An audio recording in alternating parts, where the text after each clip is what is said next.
We're going to go ahead and get started and stay on schedule. Thank you so much for taking the time. I think everyone has worked hard today, and you're in for a treat. Obviously, we support our superintendent, and we all know from those now who have been supporting him from day one that he's done a lot in just a short amount of time for the school district. And this opportunity is another testament to what all is underway of the great things that's happening in Clayton County Public Schools. You are part of the auxiliary staff. And this is an opportunity for you to share and exchange information that's critical to the growth of our school district with our superintendent. So please utilize this opportunity after Dr. Beasley present to you to ask questions, stay engaged, and certainly continue on with the support to our commitment to high performance. And without further delay, I'll reacquaint everyone to our superintendent, Dr. Morris J. Beasley. Thank you. Thank you, Jada. Good afternoon, everyone. I hope y'all had a good day. All right. You must be the troopers because you worked all day and you had this on your schedule. You could have just easily have just gotten in your car and gone on home, but you didn't do that, so I appreciate all of you for being here. Well, this group is a little easier than the other ones because you all are employees, so y'all kind of hear from me all the time, don't you? So let's just talk about the purpose, and I promise you, we won't hold you long. My goal is to get over to Riverdale to show the students. I think they have homecoming or something. Anybody trying to get over there too? So they told me to come on over, Superintendent. You know, the young people are funny. They saw me at, who was the first school that invited me to their homecoming? I can't even remember the school. Then another school invited me to their homecoming, and I went. And so now all the students are saying, you need to get to our homecoming. And so they make sure that they get it on my calendar. So, but today we're not gonna hold you long, but we just wanna give you an opportunity to share, have a little dialogue about things that we're working on, areas of focus that we may need to direct some attention to as we really create this high performance culture and make it better for everybody.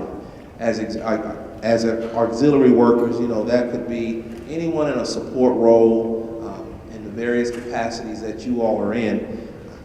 We know that all of us contribute to the growth, the improvement of the organization, period. Everyone has a role that we play.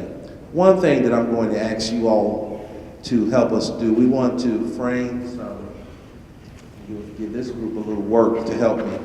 I want to frame what is excellence in customer service. You know, I want to define, you know, what do we want to see, and I want us to take ourselves out of the role as employees and put ourselves in the role as what? Parents. And when you walk into a school, what would you want someone to do by the way of customer service with you? And so I want to use this group, Jada, to help us come up with some customer service expectations for our school system that we're going to, once we finalize it, we're going to send that out to everybody and say, at a minimum, you all, this is how we're going to treat our folk, the way we want to be what? Treated. And I think that's important. But just a few things. I don't think I have to go over the areas of focus, Jada, because they already know the areas of focus. They're employees. They've been listening to them for some time. Yeah, you all want to share, give everybody one? Okay. The only correction, and we kind of worked on this recently, my little visual to stay on point. The only correction is at the where it has the orange high impact in school practices. That should be high impact instructional practices. And so this was our little draft and visual. We'll correct that and make more copies. But you've seen this, the things that we're working on. Clearly we're working to improve instruction in the district. We're working to improve employee morale. I think an area that comes up relative to the auxiliary staff is the employee incentives that came up. You know, why weren't we included, secretaries and others included? So the incentive program as it was designed over a year ago it ended with this last wave of payout. We won't have it going forward unless funds become available, but I told the board that I think we need to do a better job at organizing it and designing it so that it acknowledges everyone's role. We know teachers are very important, and they are, principals are, but believe you me, there are a lot of folk, if they stopped coming to work, we couldn't get this system up and running. And so bus drivers, secretaries, school nutrition workers, etc. So that's just work that we will be working on going forward. I think it's important to share that some of the things that consistently come up, we have been working to address, of course, not necessarily from the auxiliary, and you all will have an opportunity to share, but discipline has consistently come up, so we're working to clearly address discipline issues across the district, working with teachers and principals and all, and we're seeing initially some, the data is telling us that kids are behaving better. Even when I go in certain schools, I can feel a difference. Schools that I'll be honest, I wasn't very pleased when I walked in some schools last year this time. I was like, this is not right. You know, when I walk into a school during instructional time and I see more kids in the hall than I do in class, that's a problem, isn't it? And so I'm glad to share that I've now walked into a school this year and had that experience. So we know that things are improving out there.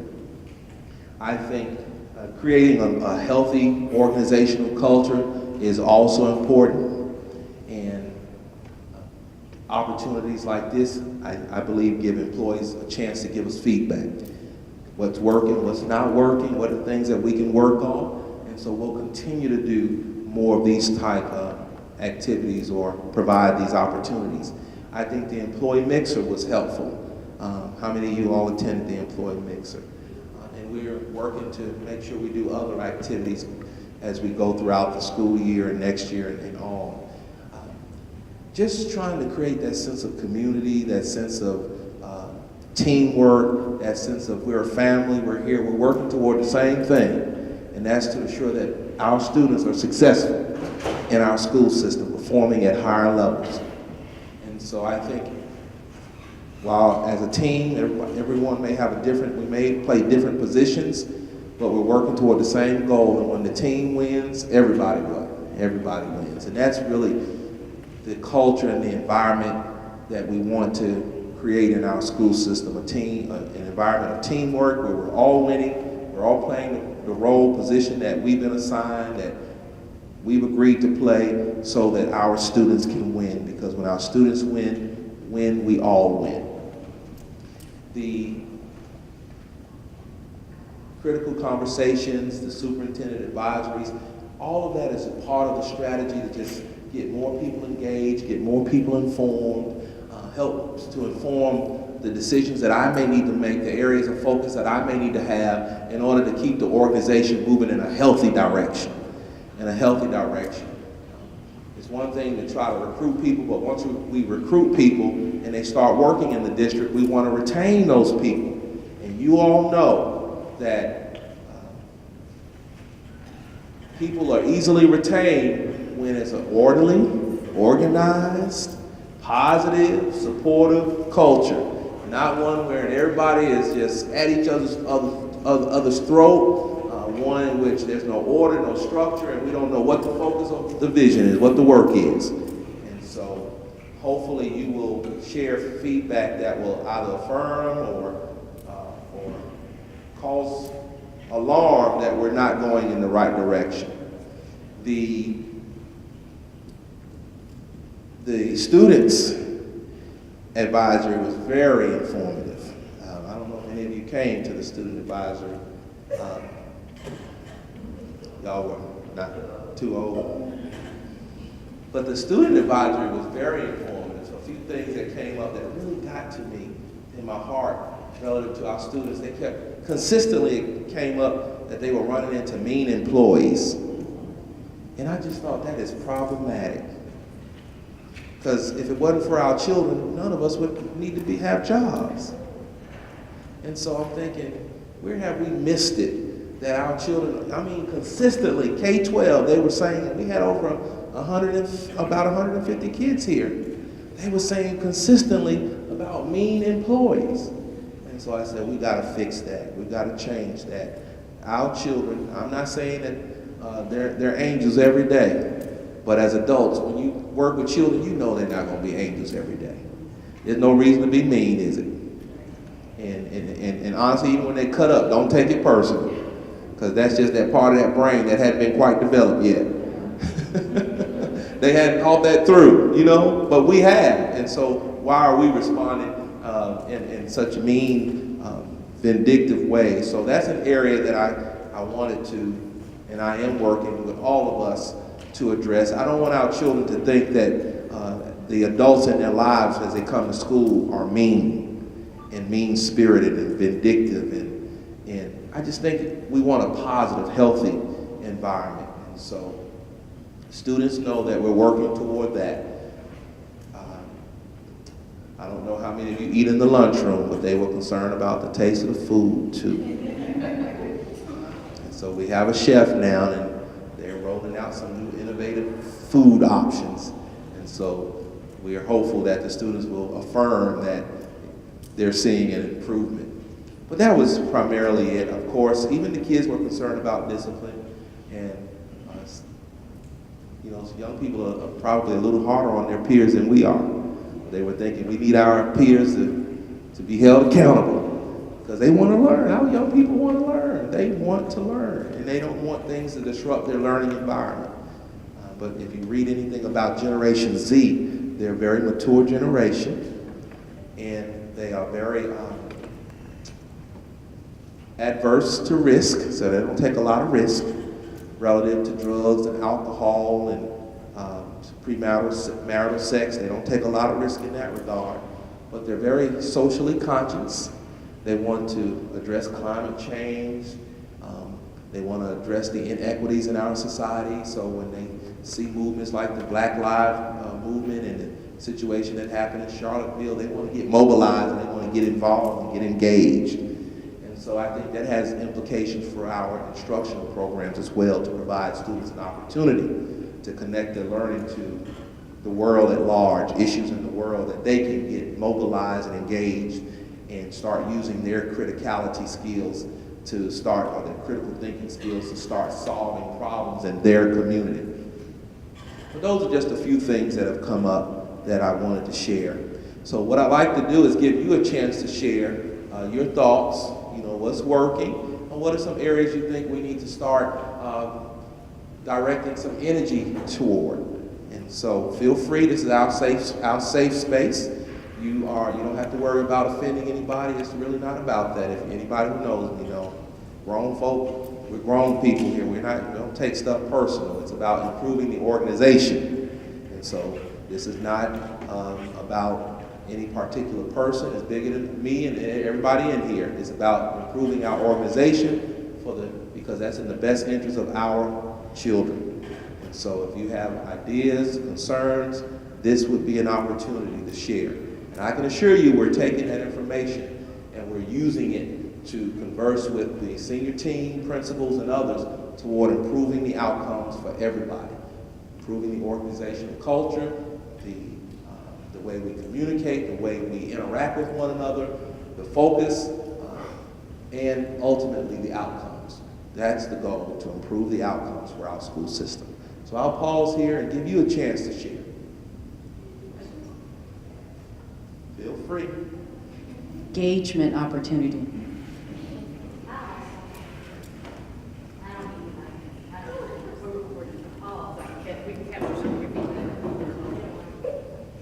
My name is Nicole Foley. I am a parent liaison, and I don't want to give my school because it will kind of go with my question.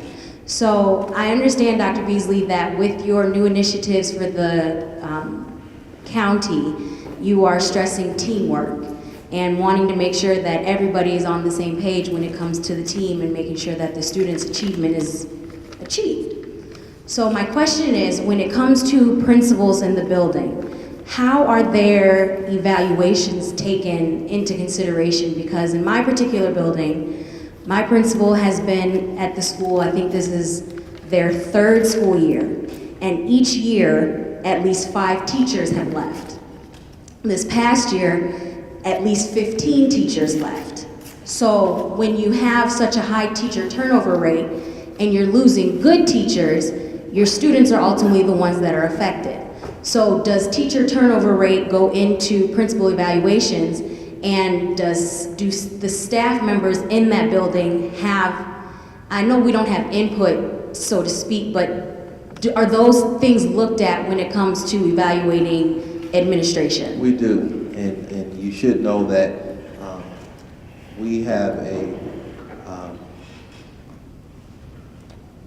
evaluation process that takes into consideration not only achievement data, feedback from parents, climate surveys. I look at the number of emails that I'm getting about your school. I look at leadership very comprehensively. If I've got to solve your problems more than you solve your problems, then I've got the wrong person. If I've got to respond to your parents because you can't respond to your parents, then I've got the wrong leader. If we're losing more good teachers from your school than we are hiring, then we've got a problem. And so yes, all of that comes into play. It sounds simple, but it's not, because I have to also look at the year. Let's say I would approach it differently for a first-year principal than I would a second-year or third-year principal, or someone who's been out of school for 5 years or even 8 or 10 years. And so I have to look at all those variables, and I work to employ the best strategies, always being very objective, being fair, but being very principled. That if you apply for the job, I expect you to do the job and to do it well. You apply for the job, and being a principal means you've got to work with teachers, you've got to work with students, you've got to work with parents, you've got to work with central office, you've got to work with community. I expect you to do that. And if that's not occurring, then maybe that's an area, a job you applied for, but you may not be equipped to handle. And so all of that comes into play. I would say that I do expect employees to always, give the principal feedback. And then principals, as I have to do, I have to be mature enough and secure enough to accept that feedback and work toward improving. And so I would hope that there is a mutual relationship there where they're having conversations, because just like we give out feedback, you should always be able to receive feedback. Okay? But yes, all of that comes into play. And also, it's important to note that sometimes we just have to get the right person in the right situation. Good evening. Good evening.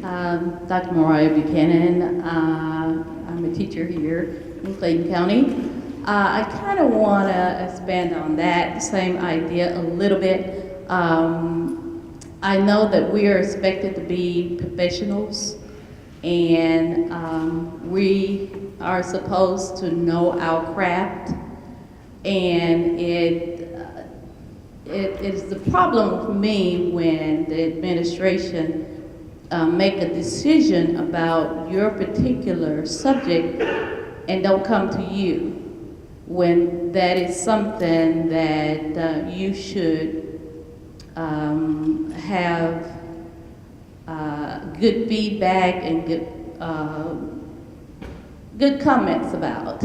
And so that's my only issue right now, the fact that if I'm supposed to be a professional,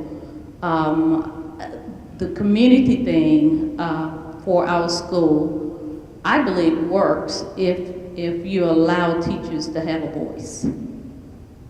So, and I just want you to, maybe comment on that, allowing teachers to have a voice at their particular school. I think that's very important. Teachers are very instrumental. They're part of the team, the instructional team. And we're all professionals, and so we need to have a voice. So I would expect leaders to create structures and opportunities for teachers to have a voice. And that should be occurring. And high-performing, effective principals do just that. They're not threatened by the voice of others. Just like they want to be heard, guess what? Like I just said, if you want to be heard, you need to do what? You need to listen. You know, and honestly, it's not that complicated. Any courtesy you expect is a courtesy you should extend. Isn't that fair enough? And that's my conversation, and it will continue to be my conversation with every school leader. Any courtesy you expect, you want people to hear you, then you need to do what? Hear people. And that's what good, effective leaders do. That I encourage you all, if there's an opportunity for you to have that one-on-one with your principal, or concern that there's a lack of opportunity for voices to be heard, then have that one-on-one. Go to your principal one-on-one and have that sit down. Don't do it in a faculty meeting. You go one-on-one. You just say, I want to schedule an appointment. Something's on my heart. And I can assure you, anytime a teacher or an employee came to me and said they had something on their heart one-on-one, I made time to hear what they had to say. And I would use that information to inform my actions. And I just think that's how you create a healthy organizational culture. At the school level and at the district level. Now, even at the district level, there are protocols, because I can't sit down with 7,000 employees.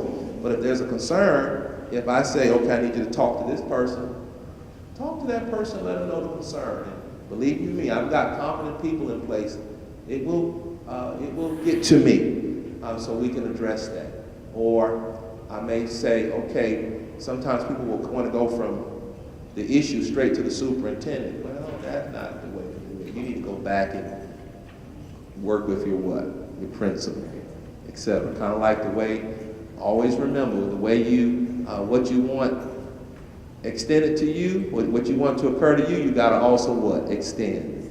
And I try to tell everyone that.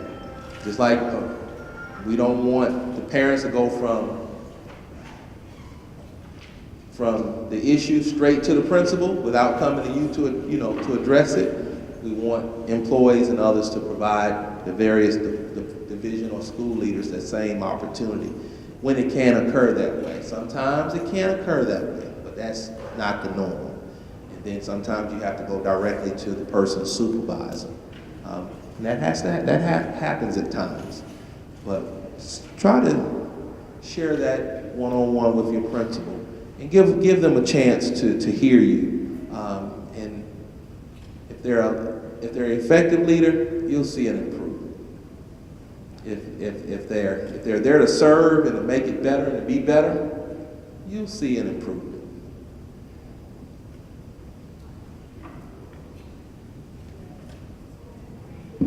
It's all right.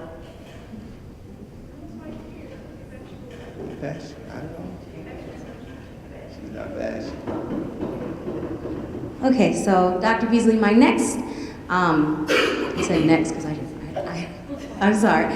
I know that, because I'm a parent liaison, I understand that family and community engagement is a very large part of your new processes for high performance in the district.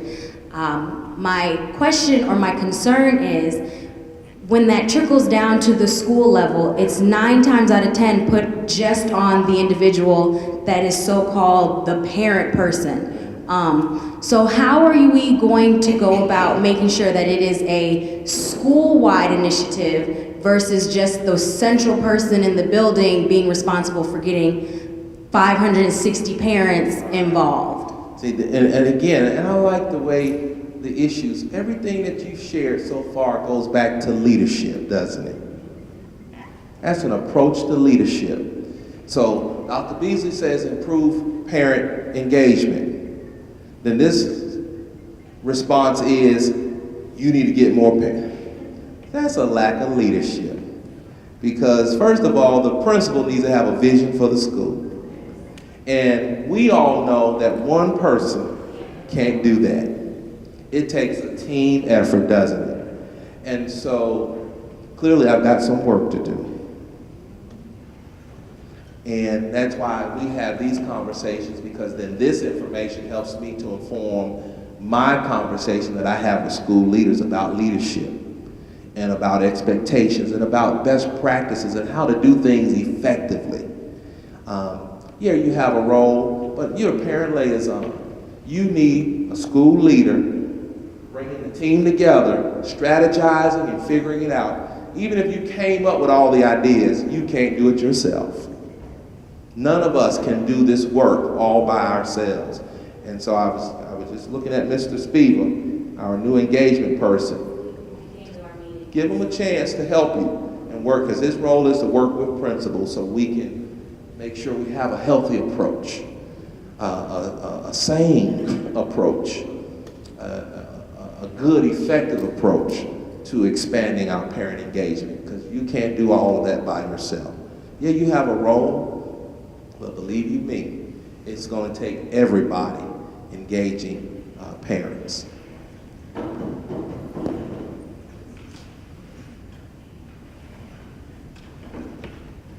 Thank you, Ms. Foley, for giving me a segue.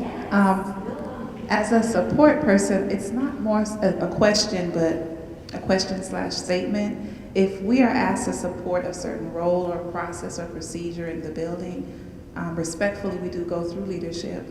If there is a concern, though, with working with the team, oftentimes the door is shut with the leadership. You've already told me you're in the building to do it, so you fix it, whatever you came into the building to fix. But for us, we're support. And so it needs to come from the leadership, some of the directives. I don't feel comfortable at times directing a teacher. I don't supervise you. So if you don't do what I've asked, you've just not done what I asked. I follow up, I email, but sometimes I feel like I'm passing it around when at the end of the day, the parent has come. To me, it's a central office concern. They've come to central office. So if I'm going to the school to support, they've already come and complained to the ultimate place to them. So they don't really want to hear, it's going to take about 3 weeks or 2 weeks. So to me, as a support person, it would be very nice that when we come to support, that the leadership understand we are supporting. It is still your responsibility to ensure that the teacher or whoever I'm working with in the building follows through on that procedure so that I can support you. Sounds good. That's good feedback. So as we're working with principals, we can continue to make sure they understand that, and you're right, you don't direct teachers, but you support teachers. And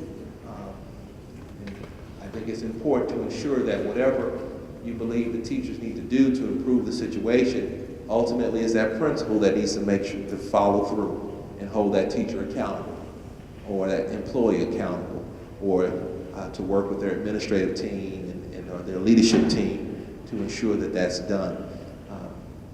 Yeah, I could see how, and again, that goes back to leadership, because anybody who came to my school knew, you just let me know, give me the feedback that I need, and I was going to take the action that I needed to take as a leader to ensure that the situation was improved, period. And it's different in the building for that approach. It's very different, and I feel different and more comfortable. You do, and it's more effective, isn't it? Always goes back to leadership. But remember this, you clearly, as a support person, you have a department head, don't you? You need to, if you're running into that issue consistently, you need to let your department head know, who needs to let the appropriate person know who supervises that school. You know, sometimes, you know, we get a little, oh, I don't want to say anything because I don't want them looking at me funny when I come to school, but how are we going to make it better? And so what's more important, them looking at you funny or making it better for kids? I prefer making it better for kids. So I let adults deal with their own ego issues, because I'm going to make it better for what? For children. So my question is kind of similar, or my statement is kind of similar to hers.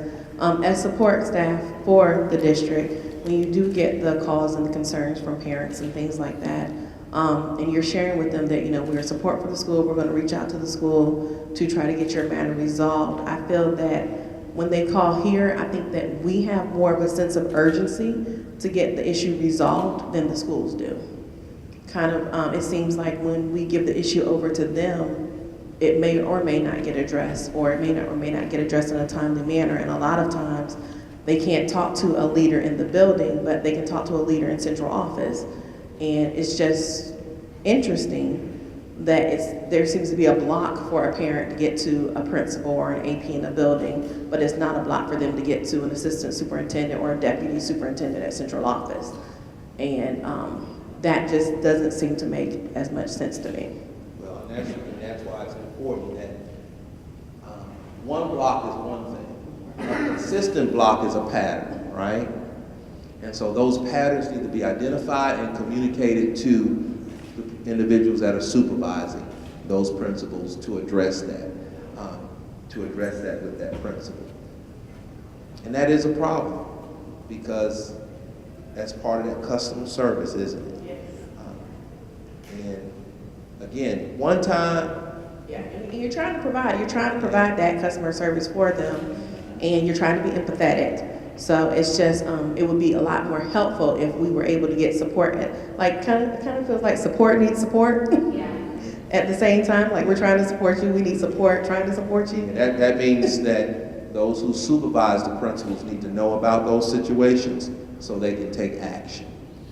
And again, you know, it may happen one time. You may, I'll document, or take note of this one time, but a pattern of it, something needs to be done. Something needs to be communicated to that supervisor so it can be addressed. And then, hopefully nobody else had their hand up. But then one more thing, I definitely think that we're moving in a great direction. I love the employee mixer, and I just would hope to see way more support within different departments within the school system working together, because we're really all one team. But I love the employee mixer. It was awesome, awesome, awesome. So hopefully we'll have more things like that that come up. Very good.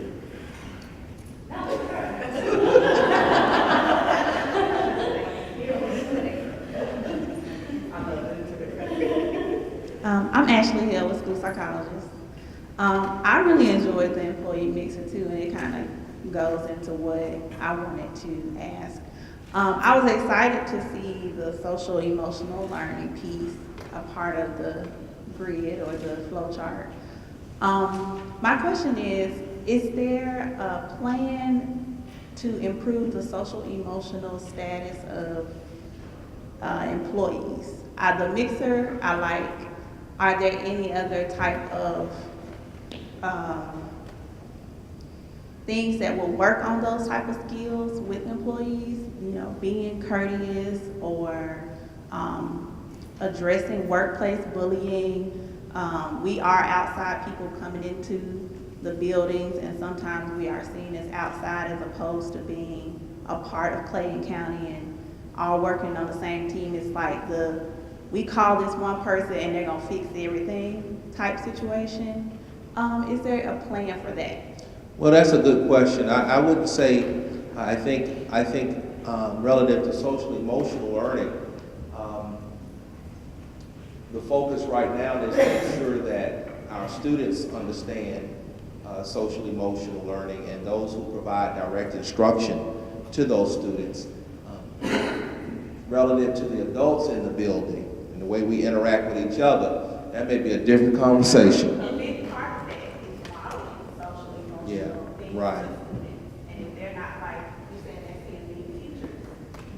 So we're teaching them to do things that are courteous and to respect others, and they don't see. That's right. Yeah, and I think, and that's why before you came in, I said I wanted us to, as a team, to identify some customer service standards, behaviors that we think all of us as employees should model. I'm not real big on teaching grown folk how to act. I think grown folk need to know how to act. I will hold grown folk accountable for their behavior. I do think, again, relative to social emotional, we've got to teach our children and those who teach children how to respond when children, are dealing with social emotional type issues. But I do think your question speaks to how do we as adults interact with each other. And I need to think about that. I really need to think about that one. Because I'm thinking,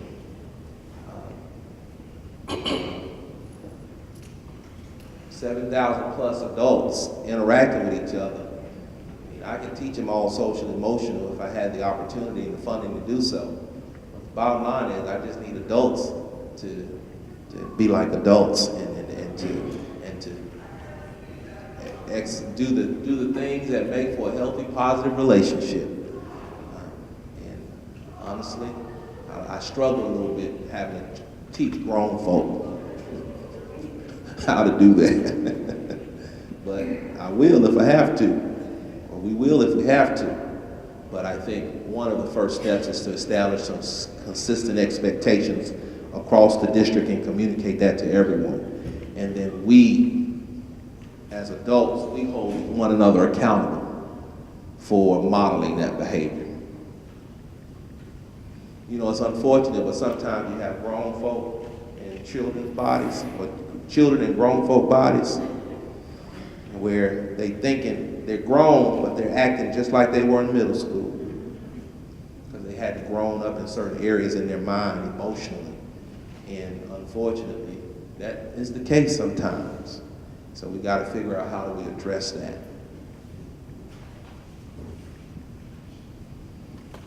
Anyone else?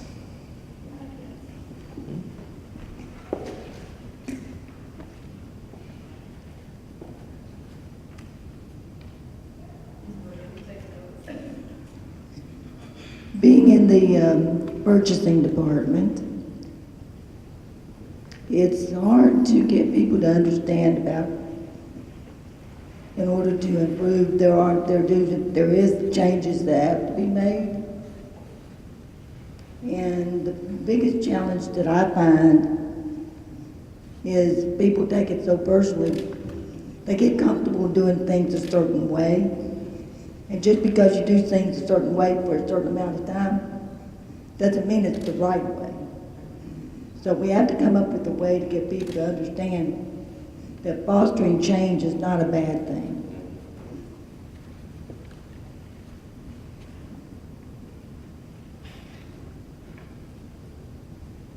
And that's why I think it's important to, as we look at our processes and procedures, that we implement the right process and procedure, and that anything worth being a priority or worth doing is worth putting in writing. And then we create a culture of accountability where we ensure that we're all adhering to that clearly written, stated procedure or process. And we stay, we help each other.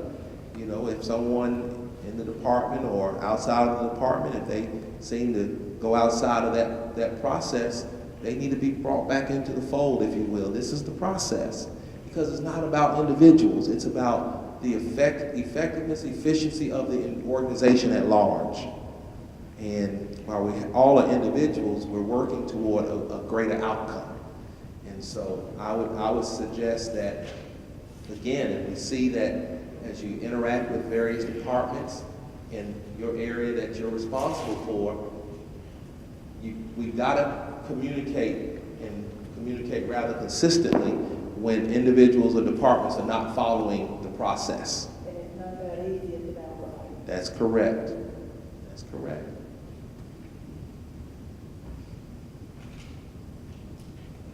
Anyone else? Anyone? All right, so I've got a few things, 3 things: principal and teacher feedback, decision making, and feedback at the school level or any level, departmental level, engaging teachers as a team, giving them voice. Leadership basically is a concern. Parent or the lack of access to principals when parents come, or especially a consistent lack of access. to principals. Adult interaction with one another is what I heard you say. I got social emotional learning there. I better add a question mark. And then fostering, encouraging people to embrace the change. That is not a bad thing. That there are processes and procedures as we make things better that we need everybody to buy into and to support. So very good feedback, and so it would be most helpful. Okay.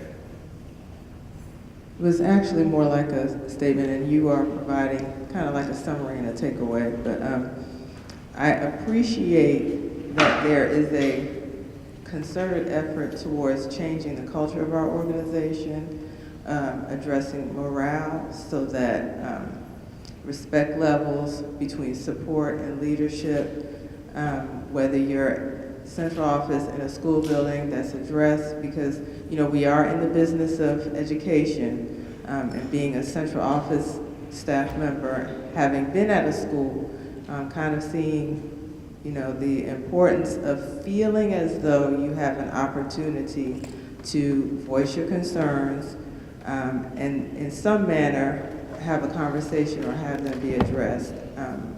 As you approach different ways to build district-wide employee morale, I just ask that you also kind of reiterate to employees, it's a new day, it's time for us to open our voices and speak to what it is that you have seen as a professional in a respectful manner so that more people feel comfortable in actually saying something. I don't think that we're coming out of a period where people don't feel comfortable saying something. But I do appreciate the social aspects, and just in the social aspects, maybe reiterating the professional aspects of respect and accountability for leadership and supporting support. Yeah, clearly we've got some more culture work to do. And so I'll be very mindful of that, and I try to, and even in the video updates that I try to keep that in mind, that we are changing a culture. But I've got more work to do relative to helping leaders, and I think that's the key. The leadership of the organization has to create, they have to be healthy themselves in order to provide people that type of platform, you know what I mean? My goal is to model that, but not just model it, but expect that. It's not personal, it's about improving the organization. I just want to add, we're professionals, and, we want the work ethic that we have, we want to provide the best customer. We want to be great at what we do. We want to shine, and we understanding that you work on a team. If your support is shining, the leader is shining. Right. So that's nothing to be fearful of or feel intimidated by. We all have a role in this, big machine, and the bottom line is we have to support the children to be successful. Very good. And so, And leaders don't have to micromanage. I'm sorry. Our leaders don't have to micromanage. Yeah, well, If we are supposed to be a professional, you don't have to, if you designate something for us, let us have it. Let us try it. And some people have that leadership style. I don't have that leadership style, but some people do never have. I don't like being micromanaged, and I don't micromanage. That's an area clearly that we need to keep talking about with our leaders. And it's really, everything that you all mentioned here really goes back to leadership.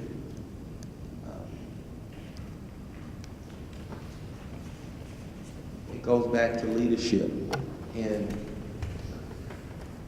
people using the best or trying to develop the best attributes for leadership. Because there are some things that don't lend themselves to effective leadership. And so we'll continue to engage our leaders, department heads, and others, and you'll give me feedback. I'm confident. Do you see an improvement? And I believe some people just got to change their approach. Some people will be able to do that, some people may not be able to do that. For those who can't conform to the culture of the organization and the direction we're going in, they'll have to make some fundamental choices, won't they? Because we're going to continue to have this type of culture where I want to hear, how's it going? That's not going to change. As long as I'm here, that will be the culture. And I could even start drilling down to it by department, because I'm a King's Survey King. Does that make sense? And so I can get the feedback, and I can identify where the issues are coming from. Believe you me, I can. But I'm trying to do it in a way to help people to be reflective leaders and practitioners, right? Before I have to go there. I can and I will if I have to, but I'm trying to kind of like engineering an organization, trying to give people that opportunity to reflect and improve their practices, right? But at some point, I'm going to start drilling down, does that make sense, to the various departments and locales where the issues consistently seem to occur. And so, more to come. More to come. Dr. Dunn? I wanted to say one thing. After, over the last maybe 3 days, after the conference, I think, at Richmond, one of the things that I found that permeated throughout that conference was reiterating the necessity of relationships. How important that is for the family liaison, even for between the principal and staff members, department heads, and support staff, or what have you. So I think it transcends. It's important for students in terms of how we relate to them, but it's also important in terms of how we relate to each other, establishing that firm relationship. And I believe that you made a concerted effort and a very good effort to do that through these forums, the community and with the staff as well. So I applaud you for that, and that's something that I think really stuck to me, and one of the things I can say I've learned. Relationships are very important, just like, again, between family liaisons and the community. Lake County, Los Angeles County, with their students who are incarcerated, they employed 13 family liaisons, bilingual, and they were able to bring in 1,500 parents, that had not previously been in the schools. So again, and they focus on relationship building. So I think that's a key to improvement, and it hopefully is something that we will all get better at. But I think we've made a very good start. Very good. I tell you what, I got an idea. So, we all look at Jada. Jada's job is communications, marketing, and public relations. So we can't have good external public relations while the internal public relations. And so I'm about to give her another assignment. But we're going to do that survey. I'm gonna figure it out. And so we're gonna do that, and everybody will be able to identify their department and give us feedback. We're gonna do that. Yes, we are. Now this is what I need you all to do, because you all are gonna help me come up with the standard. Oh, sorry, I don't see your hand. I'm sorry. Hey, I'm Ebony Poitras. I'm also a school psychologist. I just had a comment or a concern. As a school psychologist, we are, we have to interact with several different departments. We have to interact with counseling, DES, we have to work with general ed students, special ed kids, 504. But it seems like the communication between the departments hasn't really been there, and the collaboration. And that's really important for everyone to be successful, to get the student the supports that they need. So I just wanted to make you aware that the communication hasn't been there, and I hope that there is an effort to improve the collaboration instead of information just trickling down that we hear through the grapevine. Interdepartmental communication and collaboration. Got it. Good comment. So this is my assignment to you all. As I told Jada, we're going to frame up we're going to define what our customer service expectations are. That's going to be our first step. So you all have to trust me on this one. I guess I've had the benefit of working in large districts, and so I know how to help large districts move organizationally to better places. The first thing you do is you communicate expectations, and then you start building conversations around those expectations. So this is what I'd like you all to help us do. I'd like you all to come up with what are customer service expectations that you think we should have as an organization, regardless of the department, regardless of the school, etc. What are the, let's say, the top 10 things that we should do as an organization relative to responding to our community and responding to one another? What would those top 10 things be? And this is how we'll conclude today. So Jada's going to take notes, because honestly, this is going to help us define, at a minimum, these are the things we expect, and that as employees, we need to model these things. Does that make sense, everybody? What would you say? Just think about that for a second.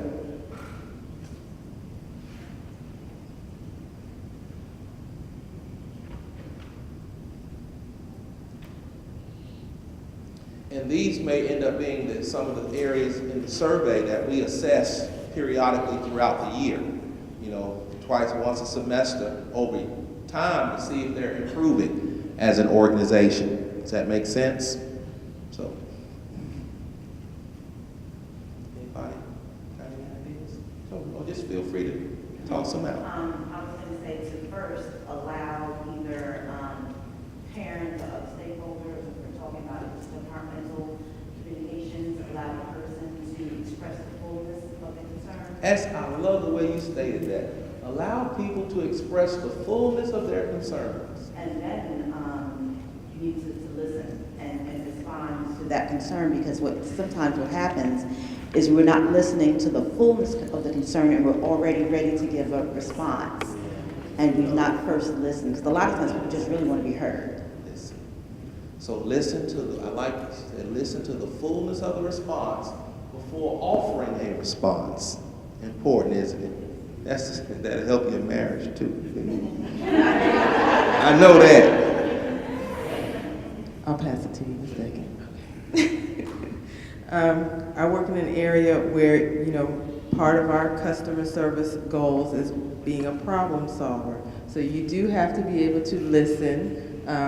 What I wrote was clarity of communication. So when you're listening, being clear on restating possibly what it is that person needs assistance with, so that you can be the problem solver necessary to assist, and being responsive with that. Very good. Got that, Jada? I heard clarity, restating for clarity, so you can help with solving the problem and responding appropriately. That's what I think. Okay. So I have a willingness to help or assist. A willingness. Willingness is the key word. That's the willingness. Willingness. That's a hard thing, isn't it? A willingness.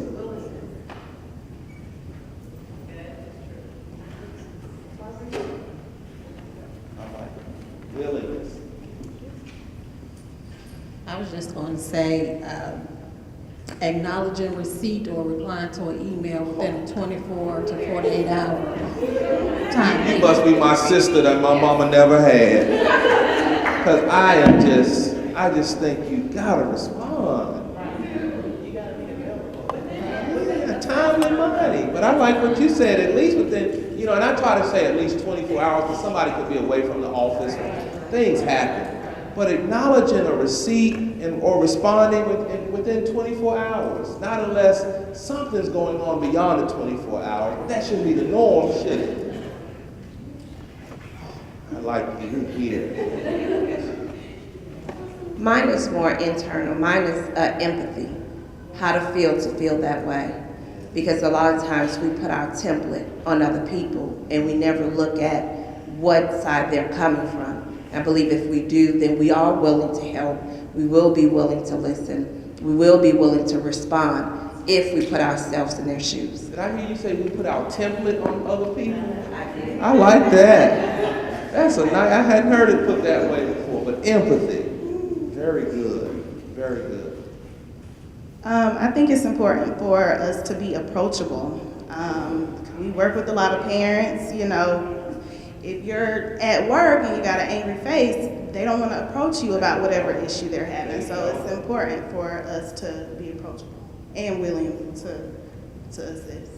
That's excellent. Be approachable. I have be a good steward of time and resources. Be a good steward of time and resources. So if someone asks you for clarity, what does that mean? I need you to be focused on your task for the day. Like, you know your department's vision and mission, what you're supposed to do to impact change. That day, be focused on that. You're a very angry person, aren't you? I am. You see my hand? And if you have resources, meaning bills need to be paid or things need to be done in order to move that department forward, do that. If that's your role, if that's your part. But that would be a part of providing good customer service, isn't it?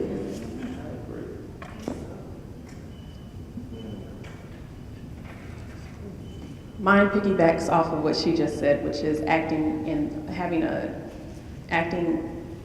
with thoroughness, doing the complete job. Oh, that's good.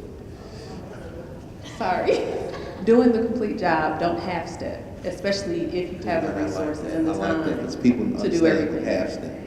Being thorough, acting in thoroughness, not half-stepping. She took mine, follow through. Follow through, similar. Very good.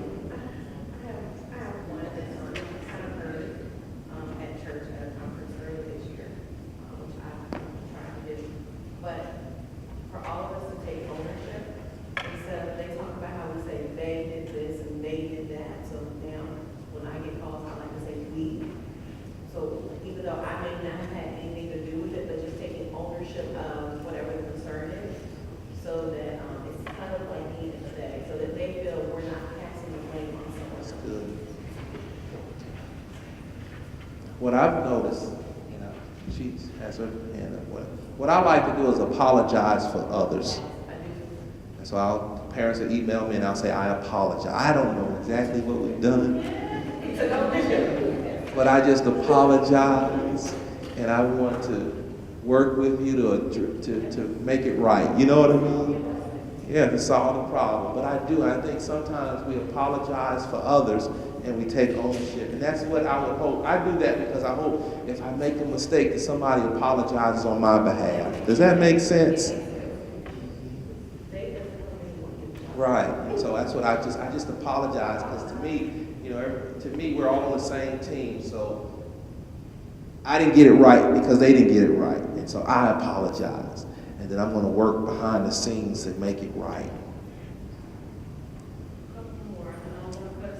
Okay. Mine was just simple. Be prepared. Be prepared. Like you came to work today. I like be present. Yeah, present. Be present. That means be here. Well, I have two things really. First of all, when you're listening to someone, you have to realize everybody's going through something. They wouldn't be contacting us if life was great. So, just don't take things personally. Don't take things personally. When someone's calling you with an issue. Second, try not to ship them around, because nothing frustrates me anymore than to be put on hold and then shipped to another person, to another person. If you need to, just take the name and number, internally find the right thing, and let them get back with them.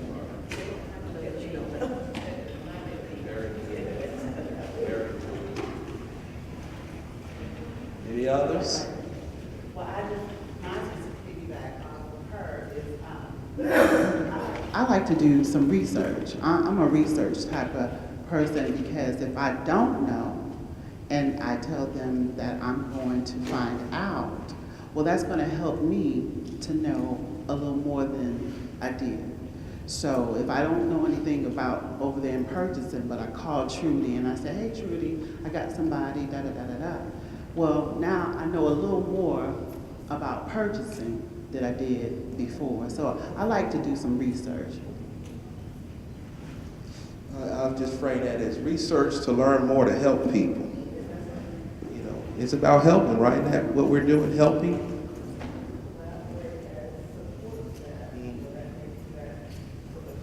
It does. Okay. That's so true. All minds clear? This is the last one. What? Last one? I want to add something too. This is for like what somebody else said is more internal, is that when people need help and stuff, I think we should be more helpful and not having like, you should know how to do X, Y, and Z. Because this is my second year, all us still new, we know some things. But I think it should just be like, we should work as a team and not against each other. Very good. I think, again, that has a lot to do with people. I often would tell my administrators and teachers, anything I ask you to do, I can do. So just let me know if you don't know how, because I can do it, and I can show you. And I think, and I enjoy teaching people, so that's worked out well for me. I would teach secretaries, APs, how to do things, because I enjoy teaching people. And I think when people see that, you become approachable. They don't feel like they gotta hide what they don't know from. I would always tell my employees, don't hide from me what you don't know. That's okay. Because if I don't know how to do it, we're gonna find out. We'll learn it together, and by the end of the day, we'll both be smarter. That's how it goes, and that's part of that healthy organizational culture. Would you all agree with that? Yes. So don't be surprised, because we're going to massage these a little bit. In one of our superintendent updates, this is going to go out. Here are our customer service expectations. And we're going to be measuring these by department at the departmental level over time. And so, and I'll use that data to inform decisions. And as I work with division heads and departments, because what gets monitored, what gets emphasized, what gets discussed, what gets collaborated gets improved. Y'all agree with that? So if you have any other ideas, feel free to email Jada and her team. Has this been helpful today? Yes. You all have probably done more to help thrust our organization to a higher level than any other committee.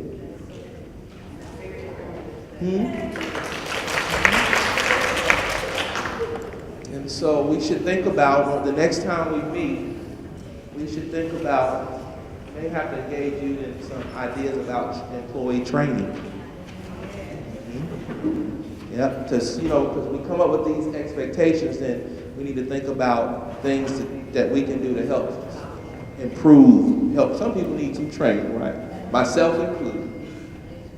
Okay, very good. Thanks everybody, I enjoyed it. We'll see you all the next time, okay?